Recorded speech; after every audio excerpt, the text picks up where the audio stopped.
Mallorca et il y a une belle chute, une belle cavale. Comment ça Ouais, va ouais, maintenant? c'est ça, ouais, j'ai fait une chute un peu, c'est de ma faute, un peu d'inattention. Ouais, je me suis cassé une côte, là ça va quand même un peu mieux, j'ai dû observer une petite période de repos à la maison. Voilà, c'est important maintenant de reprendre les compétitions parce que la saison démarre, j'essaie de perdre le moins de temps possible. Je pense que la condition est pas trop mal, je verrai où j'en suis, notamment dimanche, ça sera un bon test. T'es encore douloureux hier durant le chrono, on sait que c'est une position particulière aussi. Ouais, forcément, je le sens un petit peu. De toute façon, il y a pas grand-chose à faire pour que ça passe. Il faut attendre. Après, ça me gêne pas forcément énormément pour l'instant, donc ça va. Aujourd'hui, ça va être l'enfer sur la route, le vent souffle déjà. À quoi on s'attend vraiment? L'enfer.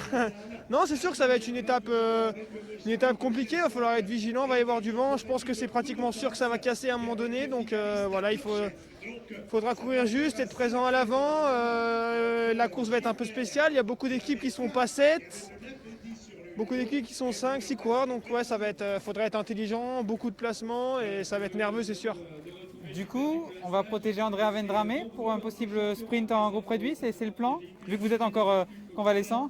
Ouais, déjà le plan, on fera le point quand on va arriver sur le circuit final. S'il y a eu des bordures, c'est d'avoir un maximum de mecs dans la première partie du peloton, première bordure, et après évidemment, si on a nos sprinteurs qui sont présents devant, Andrea ou Damien, on va essayer de favoriser un sprint pour eux. Donc voilà, essayer de faire la meilleure place possible et déjà s'en sortir dans le vent.